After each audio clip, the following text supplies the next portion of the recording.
Hello दोस्तों, आप सभी को नमस्कार। आप सभी का super top bio classes channel पर आप सभी का स्वागत है, अभिनंदन है। इसी के साथ आज हम एक बायोलॉजी के अंदर बहुत ही इंटरेस्टिंग टॉपिक लेके आए हैं और बायोलॉजी को बहुत ही आसान शब्दों के अंदर समझने की कोशिश करेंगे। आप बस अपना थोड़ा धैर्य बनाए रखें। और आज जो हमारा एक नया जो टॉपिक है वो है मॉर्फोलॉजी ऑफ फ्लोवरिंग प्लांट। देखो क्या है मॉर्फोलॉजी ऑफ फ्लोवरिंग प्लांट, तो मैं यहां लिख देता हूं morphology morphology of flowering plant flowering plant, ये हमारा चैप्टर का नाम रहेगा। प्लांट मॉर्फोलॉजी ऑफ फ्लोवरिंग क्या है प्लांट। देखो पहली वर्ड ही हमारे पास में आती है मॉर्फोलॉजी क्या है।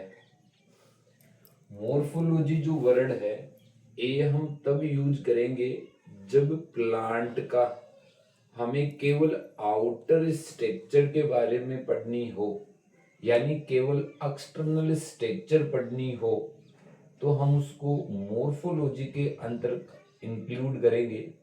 और पादप को जब हमें इंटरनल स्ट्रक्चर के बारे में पढ़ना है तो हम उसको एनाटोमी कहते हैं। तो एक होता है पादप का बाह्य भाग, एक होता है पादप का आंतरिक भाग। जब पादप के केवल बाहरी भाग की बात करेंगे तो वर्ड यूज करेंगे मॉर्फोलॉजी, और जब पादप के आंतरिक भागों की स्टडी करनी है तो हम वर्ड यूज करेंगे एनाटोमी। तो हमारी जो पहली जो हेडिंग रहेगी वो हमारे पास रहेगी प्लांट मॉर्फोलॉजी क्या है। तो मैं यहां लिख देता हूं प्लांट मॉर्फोलॉजी। पादप आकारिकी कहते हैं इसको हिंदी में, प्लांट मॉर्फोलॉजी। या देखो इसी वर्ड को मैं लिखूंगा प्लांट के लिए एक दूसरी टर्म भी यूज कर सकते हैं जिसको हम कहते हैं फाइटो। और फाइटो वर्ड भी हमें प्लांट के ही बारे में बताना है, तो या इसी को मैं एक प्रकार से लिख देता हूं फाइटो, और आगे लिख दिया है मोर्फो क्या है लॉजी, मोर्फोलॉजी। अब देखो इस पूरी जो टर्मिनोलॉजी है, शब्दावली है, इसमें दो वर्ड आ रहे। फर्स्ट वर्ड आ रहा है हमारे पास में प्लांट आ रहा है, प्लांट। और सेकंड जो वर्ड आ रहा है वो हमारे पास में आ रहा है मॉर्फोलॉजी, मॉर्फोलॉजी। देखो प्लांट की स्टडी, प्लांट का अध्ययन जिसके अंतर्गत किया जाएगा उसको कोल्ड हम बॉटनी कहते हैं, वनस्पति विज्ञान कहते हैं। तो पादपों का अध्ययन जिसके अंतर्गत किया जाएगा हम उसको क्या कहेंगे, बॉटनी, वनस्पति विज्ञान। और इसी वर्ड को मैं थोड़ा और यदि खोल के लिखूं तो मैं इसको लिख सकता हूं ब्रांच ऑफ बॉटनी। क्या लिखूंगा बेटा, branch of botany, of botany. वनस्पति विज्ञान की क्या है, शाखाएं, या वनस्पति विज्ञान की क्या है, शाखाएं। जैसे हम जानते हैं कि बायोलॉजी को वैसे प्रॉपर तरीके से मेनली रूप से केवल टू ही पार्ट है, डिवाइड है। एक है बॉटनी, एक है जूलॉजी, जिसमें जितने भी प्लांट्स हैं उनकी स्टडी की जाएगी तो हम उसको बॉटनी कहते हैं। जितने भी एनिमल्स या ऑर्गेनिज्म है उनकी स्टडी जिस शाखा के अंतर्गत किया जाएगा उसको हम क्या कहेंगे, जूलॉजी। तो यहाँ वर्ड आ रहा है प्लांट, प्लांट की स्टडी किसमें की जाएगी, बॉटनी में, या ब्रांच ऑफ क्या है, बॉटनी। यहां सेकंड वर्ड हमारे पास में आ रहा है मॉर्फोलॉजी, जिसको हम हिंदी में कहते हैं आकारिकी। मॉर्फोलॉजी के अंदर हम किस चीज की स्टडी करेंगे, तो मैं यहां लिख देता हूं स्टडी ऑफ एक्सटर्नल, इस वर्ड का ध्यान रखना है, एक्सटर्नल स्ट्रक्चर। एक्सटर्नल क्या है, स्ट्रक्चर, यानी केवल बाह्य संरचना के बारे में पढ़ेंगे, केवल आउटर स्ट्रक्चर के बारे में पढ़ेंगे, केवल प्लांट का आउटर भाग के बारे में पढ़ेंगे, तो हम वर्ड यूज करते हैं मोर्फो क्या है, लॉजी। तो मैं कहूंगी कि बॉटनी की वह ब्रांचेज, वह शाखाएं जिसमें केवल प्लांट की एक्सटर्नल स्ट्रक्चर की क्या की जाएगी, स्टडी, कॉल्ड हम क्या कहेंगे, प्लांट मोर्फोलॉजी। या इसी को आसान भाषा में समझ लो, एक प्लांट है, उसको जब आपको दिखाया जाए तो प्लांट का जो कुछ भी भाग अपने को सीन कर रहा है, जिस प्लांट के बाहरी भाग को केवल हम ऑब्जर्व कर सकते हैं, केवल उसको हम देख सकते हैं, वह पार्ट किस में रखा जाएगा, प्लांट मोर्फोलॉजी के अंदर रखा जाएगा। पादप का बाह्य भाग क्या कहलाता है, पादप आकार की या प्लांट क्या है, मोर्फोलॉजी। चलो ये बात सही है। अब आप में से कोई ये पूछे कि सर एक्सटर्नल स्ट्रक्चर में प्लांट के कौन कौन से पार्ट को इंक्लूड किया जाता है, तो हम बाह्य भागों के बारे में पढ़ते हैं। तो यहाँ एक वर्ड आ रहा है हमारे पास में, एक्सटर्नल स्ट्रक्चर। एक्सटर्नल क्या है, स्ट्रक्चर। देखो क्या एक्सटर्नल स्ट्रक्चर के अंतर्गत, एक्सटर्नल स्ट्रक्चर में प्लांट के मुख्य रूप से 6 पार्ट को इंक्लूड किया जाता है, 6 भागों को रखा गया है, जिसमें पहला भाग है रूट यानी जड़, सेकंड पार्ट है स्टीम यानी तना, थर्ड पार्ट है लीव यानी पत्ती, फोर्थ जो पार्ट रहेगा वो हमारा रहेगा फ्लावर यानी पुष्प, फिफ्थ पार्ट रहेगा वो हमारे पास रहेगा फ्रूट यानी फल, और लास्ट जो रहेगा वो रहेगा सीड यानी अपना क्या है, बीज। तो एक्सटर्नल स्ट्रक्चर के अंदर हम मुख्य रूप से 6 पार्ट को या 6 पार्ट को रखते हैं, जिसमें हमारे पास जो पहला रहेगा, फर्स्ट, वो रहता है हमारे पास में रूट यानी क्या है, जड़। सेकंड जो पार्ट है वो हमारे पास रहेगा लीफ यानी पत्ती। थर्ड जो पार्ट रहेगा वो हमारे पास रहेगा स्टीम यानी तना।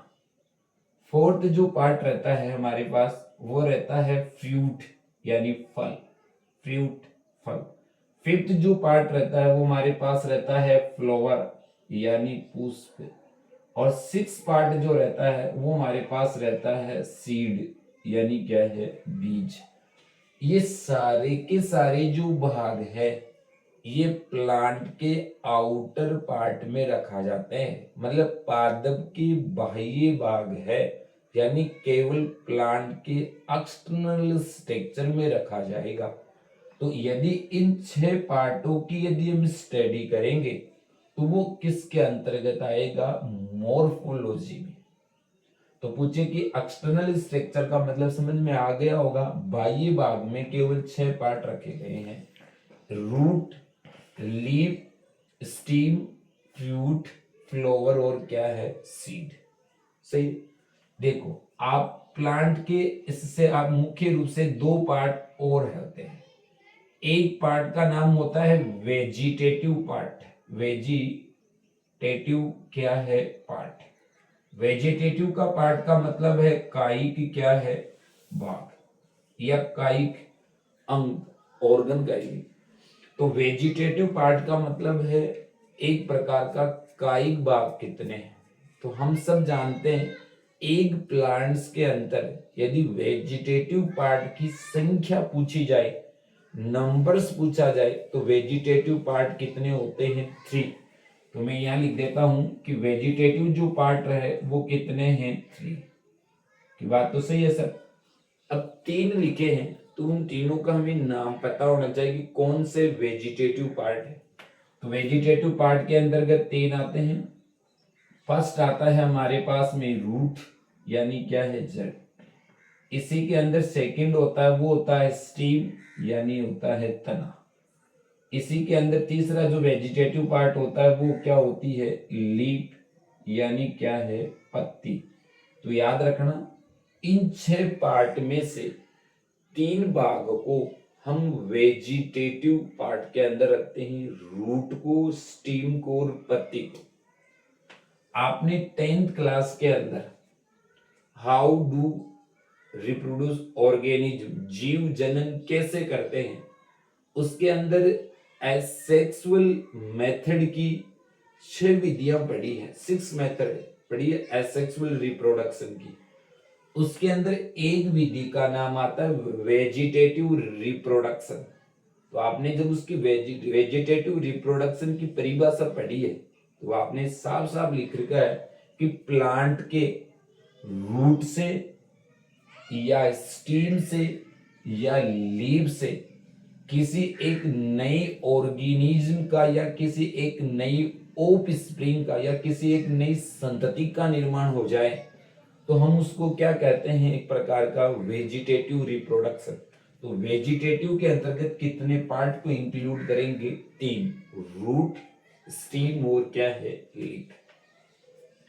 एक पार्ट एक और आता है जिसको हम कहते हैं रिप्रोडक्टिव ऑर्गन। तो या पार्ट कह सकते हैं रिप्रोडक्टिव क्या है, पार्ट। रिप्रोडक्टिव पार्ट का मतलब है जनन, पार्ट का मतलब है भाग। हम जानते हैं कि फीमेल का तो होता है ओवम और मेल का क्या होता है, स्पर्म। दोनों को यदि फ्यूज करवाया जाए तो क्या बनता है, जाइगोट बनता है, जाइगोट। वो जाइगोट कहाँ बनता है, फीमेल के फैलोपियन ट्यूब में। और फैलोपियन ट्यूब का भी एक मिडिल पार्ट होता है जिसे कहते हैं एम्प्यूला। तो मादा में यानी फीमेल में फर्टिलाइजेशन की क्रिया कहाँ कंप्लीट होती है, फैलोपियन ट्यूब के एम्प्यूला पार्ट में। इसी प्रकार यदि प्लांट के अंदर रिप्रोडक्टिव पार्ट पूछा जाए, जनन कहाँ पर होता है, तो वो कहाँ होता है, फ्लावर्स में, पुष्प में होता है। तो इसका वेजिटेटिव पार्ट है वो ओनली फॉर 1 रहेगा, यानी एक रहेगा। और वो एक भी अपने पास कौन सा रहेगा बेटा, फ्लोवर रहेगा, फ्लोवर यानी क्या रहेगा, पुष्प। ये एक बेसिक इंट्रोडक्शन समझ में आया होगा आपको प्लांट मॉर्फोलॉजी का। अब इसको देखो मैं हिंदी में भी थोड़ा एक्सप्लेन कर देता हूं कि वनस्पति विज्ञान की वे शाखाएं जिसके अंतर्गत पादप के केवल बाह्य भागों की स्टडी की जाएगी, पादप आकार की कहलाती है। पादप के बाह्य स्ट्रक्चर में क्या रखते हैं, 6 भाग रखते हैं, जड़, पत्ती, तना, फल, पुष्प और क्या है, बीज। कायिक भाग में 3 होते हैं, जड़, पत्ती और क्या है, लीफ। और रिप्रोडक्टिव पार्ट को एक होता है, उसको हम क्या कहते हैं, फ्लावर। अब इनमें से हम हर चीज को 1 बाय 1 करके पढ़ेंगे। तो हम सबसे पहले यदि हम पढ़ते हैं तो वो हम पढ़ते हैं रूट। रूट जड़ क्या है, तो हमारा फर्स्ट टॉपिक जो अभी यहाँ से स्टार्ट है वो हमारा क्या रहेगा, रूट। यहां तक बात समझ में आई होगी। देखो सबसे पहले मैं रूट का एक डायग्राम समझाता हूँ, उस डायग्राम से समझना, फिर हम उसको एक फ्लो चार्ट में समझेंगे और फ्लो चार्ट के बाद हम उसको थ्योरी में समझेंगे। आपको जो अच्छा लगे वो सजे आप समझें। देखो जैसे ये एक प्रकार का मान लेता हूं मैं लाइनर, सही है। यहां देखना, यहां एक पॉइंट स्थित है, पॉइंट, ये बिंदु मान लीजिए एक प्रकार का, ये पॉइंट। इस पॉइंट को मैं कहूंगा रेडिकल। क्या कहूंगा, रेडिकल कहूंगा, रेडिकल। रेडिकल का मतलब है मूलांकुर। यहां से इस रेडिकल से सबसे फर्स्ट टाइम इस प्रकार की जो एक रूट डेवलपमेंट होती है, इस रेडिकल से जो ये एक जड़ निकलती नजर आ रही है आपको, इस जड़ को हम कहते हैं प्राइमरी रूट। क्या कहेंगे बेटा, प्राइमरी क्या है, रूट कहेंगे। प्राइमरी क्या है, रूट, यानी प्राथमिक जड़ कहते हैं। अब एक बात सीधा ये कि यार प्राइमरी जो रूट है इसकी ओरिजिन यानी इसकी उत्पत्ति कहाँ से होती है, तो अपना आंसर होना चाहिए रेडिकल से यानी मूलांकुर से। तो मैं इस बात को ऐसे लिख सकता हूं कि यदि रूट की आपको ओरिजिन पूछी जाए, ओरिजिन उत्पत्ति कहाँ से होती है, कहाँ से रूट बनना स्टार्ट होती है, रूट का फॉर्मेशन कहाँ से होता है, तो वो कहाँ से होता है, रेडिकल से। याद रह जाएगा, रेडी क्या है, कल, रेडिकल। ठीक है, प्राइमरी रूट हो गई। इस प्राइमरी के जो ये जो पार्ट है, ये एक तो ये वाला पार्ट, एक ये वाला पार्ट, इस पार्ट को भी हम लेटरल पार्ट कहेंगे, इसको भी हम लेटरल पार्ट कहेंगे। लेटरल पार्ट का मतलब है पार्श्वीय भाग यानी साइड वाला भाग। तो ये भी लेटरल पार्ट है, ये भी लेटरल पार्ट है। इस लेटरल पार्ट के अंदर भी इस प्रकार की रूट निकलती है, रूट। और ये जो पार्श्वीय या लेटरल पार्ट से जो इस प्रकार की रूट डेवलप हो रही है, इस रूट को मैं कहूंगा सेकेंडरी, सेकेंडरी रूट कहेंगे। सेकेंडरी क्या है, रूट यानी द्वितीयक जड़ें कहते हैं। तो इस प्राइमरी का तो कहां से हुआ है, रेडिकल से, और सेकेंडरी रूट का डेवलप कहां से हुआ है, प्राइमरी से। अब ये देखो जो सेकेंडरी है, इनसे भी इस प्रकार की रूट निकलती है, इस प्रकार की। और सेकेंडरी से जो इस प्रकार की रूटें जो उत्पन्न हो रही है, इनको मैं कह दूंगा एक प्रकार की टर्सरी। क्या कह दूंगा बेटा, टर्सरी यानी तृतीय की क्या कहते हैं, रूट। इसको एक बार मौखिक बोलता हूं कि मैंने यहां लिखा है रेडिकल लिखा है, इस रेडिकल से अपने पास रूट निकली है। तो रूट की उत्पत्ति कहां से होती है, रूट का निर्माण कहां से होता है, यदि ओरिजिन उत्पत्ति पूछे तो क्या होता है, रेडिकल। रेडिकल से जो सीधी रूट निकल रही है वो क्या है, प्राइमरी। प्राइमरी से क्या निकल रही है, सेकेंडरी। और सेकेंडरी से क्या निकल रही है, टर्सरी। इधर आओ, इसी को हम देखो एक फ्लो चार्ट में समझते हैं। मैंने यहां लिखा है सबसे पहले तो ये लिखा है, ये ऐसा ही तो लिखा है। इसको मैंने नाम क्या दिया है, रेडिकल, जिसको मूलांकुर कहते हैं, मूलांकुर। इस रेडिकल से आपके पास में क्या ही है, प्राइमरी रूट, प्राथमिक क्या ही है, जड़े, प्राइमरी क्या है, रूट। प्राइमरी रूट से किसका निर्माण हुआ है, सेकेंडरी रूट का, सेकेंडरी रूट। और सेकेंडरी रूट से हमारे पास क्या निकल के आ गई है, टर्सरी क्या है, रूट यानी तृतीय की क्या है, रूट। बोलो यही तो है, देख लो, रेडिकल लिखा, उससे प्राइमरी निकली, फिर सेकेंडरी, फिर क्या है, टर्सरी। तो रूट का निर्माण हुआ है वो यहां से तो हुआ है, यहां से ही है। तो इस स्थान को हमने क्या कहा है, रेडिकल या मूलांकुर। देखो, यदि इसमें पूरे सिस्टम को ऐड कर दूं कि रेडिकल से लेकर यदि टर्सरी रूट तक, इस पूरे को मैं एक कॉम्प्लेक्स के रूप में रख दूं, एक ग्रुप के रूप में रख दूं, इनको कॉम्प्लेक्स यानी संयुक्त रूप से हम इसको किस नाम से जानते हैं, तो हम इसको कहते हैं टेप रूट सिस्टम। क्या बोलेंगे बेटा, टेप रूट क्या कहेंगे, सिस्टम कहेंगे, टेप रूट सिस्टम, जिसको हम हिंदी में कहते हैं मूल जड़ क्या है, तंत्र, यानी टेप रूट सिस्टम कहते हैं। यहां तक बात सही है। देखो, इसी टेप रूट सिस्टम को मैं एक दूसरे तरीके से भी आपको समझा सकता हूं। टेप रूट क्या है, सिस्टम। एक मिनट सुनना मेरी बात। इस टेप रूट के अंदर मैं ऐसे लिख सकता हूं कि प्राइमरी क्या है, रूट, प्राइमरी रूट। प्राइमरी का मतलब है प्राथमिक की क्या है, जड़े, सही है। इस प्राइमरी रूट के दोनों तरफ मैंने कौन सा पार्ट बताया था? Lateral part. लेटरल यानी पार्श्वीय क्या है भाग। तो मैं यहां लिख सकता हूं एक प्रकार का लेटरल क्या है पार्ट। और लेटरल पार्ट के अंदर आप मुझे बताओ किस किस को रखोगे? सेकेंडरी रूट को और टर्सरी रूट को। बोलो बाबा हाँ या ना। तो मैं यहां लिख देता हूं सेकेंडरी, क्या रख दिया है? Secondary root. और यहां रख दिया है मैंने टर्सरी क्या है? रूट। इन दोनों को यदि आप मिलाओगे तो कौन सा पार्ट कहलाएगा? Lateral part. इसको भी मैं कौन सा सिस्टम कह सकता हूं? टेप रूट क्या है? सिस्टम। बोलो बाबा हाँ या ना। तो ये रूट का डायग्राम समझ में आया? एक बार दोबारा रिकॉल करता हूं।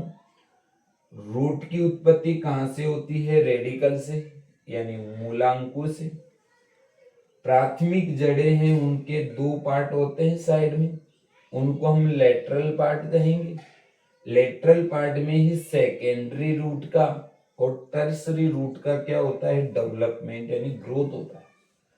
तो यदि प्राइमरी रूट के बोथ साइड सेकेंडरी और टर्सरी रूट बनती है तो मैं उसको सामूहिक रूप से ग्रुपिंग में कॉम्प्लेक्स के रूप में क्या कह सकता हूं? Tap root system. Primary root plus lateral क्या है? पार्ट। और ये हम सब जानते हैं कि प्राइमरी रूट का जो निर्माण हुआ है वो किससे हुआ है? एक प्रकार का रेडिकल से। बोलो बाबा हाँ या ना। बोलो बाबा हाँ या ना। इतनी बात समझ में आ रही है क्या? इतनी बात समझ में आ रही है? यहां तक आपको बात समझ में आई होगी। अब देखो रूट से संबंधित मैं आपको तीन टर्मिनोलॉजी बताता हूं, उन तीनों को हमें ध्यान रखना है। ऊपर देखो यहां आराम से नजर आ रहा होगा। एक तो होता है जियोट्रोपिक, एक आपके पास होता है हाइड्रोट्रोपिक, और एक आपके पास होता है फोटोट्रोपिक। तो मैं यहां पहला वर्ड लिखता हूं फोटो। फोटो का मतलब होता है प्रकाश। Hydra, hydro, hydro word use करते हैं वाटर के लिए। और एक होता है अपने पास में क्या होता है? जियो, ये ग्रेविटी शब्द के लिए यूज करते हैं। तो यहां लिख दो फोटो ट्रोपिक, ट्रोपिक। यहां लिख देते हैं हाइड्रोट्रोपिक, और यहां लिख देते हैं जियो क्या है? ट्रोपिक। बोलो हाँ या ना। एक ध्यान रखना, हाइड्रो फोटोट्रोपिक जो वर्ड है वो यूज करते हैं हम फोटो यानी प्रकाश के लिए। फोटो यानी क्या है? प्रकाश। हाइड्रा शब्द है हाइड्रा, ये वर्ड यूज करते हैं वाटर के लिए यानी क्या है? जल के लिए। जियोट्रोपिक है, ये वर्ड यूज करते हैं ग्रेविटी के लिए। ग्रेविटी यानी गुरुत्वाकर्षण। बोलो हाँ या ना। अब देखो यहां दो वर्ड आएंगे, एक आएगा पॉजिटिव और एक वर्ड आएगा नेगेटिव। याद रखना है जो काम पहले हो रहा है, जिस काम को हम पहले प्रोबेबिलिटी दे रहे हैं वो कॉल्ड एज कॉल्ड पॉजिटिव की श्रेणी में रखा जाएगा। और जो काम बाद में होगा यानी उसको हम सेकेंडरी प्रोबेबिलिटी दे रहे हैं वो जाएगा किसमें? नेगेटिव। कहने का मतलब जो काम पहले हो वो धनात्मक होता है, जो काम बाद में हो रहा है उसको हम क्या कहते हैं? ऋणात्मक कह रहे हैं। जैसे यहाँ थोड़ा सा आप समझना, मैं समझाने की कोशिश करता हूं। जैसे ये एक प्रकार का कोई प्लेन धरातल है, ये इसमें एक प्रकार का हमारे पास क्या है? प्लांट है, ऐसे मान लेता हूं। क्या है? प्लांट है, प्लांट। ये इसके अंदर हम सब जानते हैं क्या प्रेजेंट है? रूट है, रूट यानी क्या है? जड़े है। ये लो जी सर, ठीक है। इधर आओ। जैसे मैंने यहां एक बनाना है, क्या काम किया है? सन है, सन यानी क्या है? सूर्य। सब जानते हैं एनर्जी का सबसे अच्छा स्रोत भी किसे कहा गया है? सन को। अब मुझे एक बताओ, इस सन से कोई सनलाइट आएगी, यानी प्रकाश की किरणें आएगी, बोलो हाँ या ना। हम आप ये फिजिक्स में भी पढ़ते हो कि सूर्य की सनलाइट यदि लैंड पे धरातल पर पूछती है तो वो किस रूप में पूछती है, रेडियन के रूप में पूछती है, विकिरण के रूप में पूछती है। तो मुझे बताओ ये जो सन से जो सनलाइट आई है यानी प्रकाश किरणें जो आई है, ये बताओ कि पहले अपनी लीफ पर गिरने का काम कर रही है या रूट पर गिरने का काम कर रही है। क्या आप कहोगे सर पहले सनलाइट आएगा तो लीफ पर ही गिरेगा यानी पत्ती पर ही गिरेगा, तो पत्ती है या पॉजिटिव का काम करेगी। बाद में वो लाइट का आ रहा है रूट में, तो रूट किसका काम करेगा, नेगेटिव का। ठीक है, इसी एग्जाम्पल को हम दूसरे तरीके से समझते हैं। जैसे मान लो किसी प्लांट है, इसके अंदर में वाटर डालने का काम कर रहा हूं, वाटर यानी क्या डालने का काम कर रहा हूं, जल। आप मुझे बताओ किसी पौधे के अंदर यदि आप पहले पानी देने का काम करते हो, वाटर उसको देने का काम कर रहे हो, पानी, तो उन पानी को पहले अवशोषित करने का काम कौन करेगी, कि सर पहले पानी को अवशोषित करने का काम कौन करेगी, रूट, और बाद में वो पानी कहां पे जाएगा, लीफ। तो पहले काम किस में हो रहा है, जड़ों में, तो जड़ें यहाँ क्या करेगी, पॉजिटिव का काम, और बाद में किस में जा रहा है, लीफ यानी क्या है, नेगेटिव का काम। अब तुम ये तीनों वर्ड देखो, मैंने यहां लिखा है फोटोट्रोपिक, यानी किसी प्लांट के अंदर प्रकाश किसके समान काम करेगा, अकॉर्डिंग टू किससे कंपैरिजन करना है, रूट से। कि सर प्रकाश पहले आएगा तो पहले लीफ में जाएगा और फिर रूट में जाएगा, तो रूट में बाद में जा रहा है, तो ये किसकी तरह काम करेगा, नेगेटिव की तरह काम करेगा, नकारात्मक की तरह काम करेगा। बोलो बाबा हाँ या ना। नकारात्मक का मतलब है इससे दूर हटने का काम करेगा, और पॉजिटिव का मतलब उसको अपनी ओर अट्रैक्शन करने का क्या करेगा, कार्य। यहां दूसरा वर्ड क्या आ रहा है, हाइड्रोट्रोपिक। अब किसी प्लांट में आप पानी डालने का काम करोगे तो पहले पानी रूट में ही तो जाएगा, जड़े में ही तो जाएगा, तो जड़े उस पानी को अपनी ओर आकर्षित करेगी, तो पॉजिटिव का काम करेगी। तो मैं यहां लिख देता हूं एक प्रकार का किसके बाद काम करेगा, पॉजिटिव। बोलो बाबा हाँ या ना। इसी प्रकार एक वर्ड लगा है ग्रेविटी, गुरुत्वाकर्षण। मुझे बताओ गुरुत्वाकर्षण आप फिजिक्स में पढ़ते हो तो किसके द्वारा लगाया गया, पृथ्वी के द्वारा। तो पहले लगना है रूट पे, फिर लगना है पत्ती पे, तो रूट पर लगा पहले, तो ये किसका काम करेगा, बोलो बाबा हाँ या ना। हम उसको क्या कहते हैं, पॉजिटिव। बोलो हाँ या ना। तो ये तीन वर्ड आ रहा है, एक है फोटोट्रोपिक, एक होता है हाइड्रोट्रोपिक, एक होता है जियोट्रोपिक। तो पहले फोटोट्रोपिक यानी प्रकाश, इसमें रूट किसका काम करेगी, नेगेटिव का। हाइड्रोट्रोपिक में वाटर काम करेगा पॉजिटिव का, और जियोट्रोपिक में किस भी काम करेगी, रूट ही पॉजिटिव का काम करेगा। समझ में आई है। इसी क्रम को हम थोड़ा सा और आगे बढ़ाते हैं। तो प्लांट के अंदर आपने रेगुलेटिंग हार्मोन पढ़े होंगे, उससे टॉपिक में रेगुलेटिंग हार्मोन स्टार्ट करने से पहले ये बताओ यहां तक की बात समझ में आ रही है कि नहीं आ रही है। तो आज हमने पढ़ा है प्लांट मॉर्फोलॉजी पढ़ लिया, और रूट के बारे में हमने पढ़ लिया। इसी रूट को हम थोड़ा सा आगे बढ़ाए तो आपके पास देखो एक हेडिंग आती है, प्लांट क्या है, हार्मोन। इसी के अंदर है प्लांट क्या है, हार्मोन। हार्मोन देखो सभी हम इसको हार्मोन्स बोलते हैं, यदि इसका शुद्ध उच्चारण करें तो हॉर्मोन्स होता है, हॉर्मोन्स।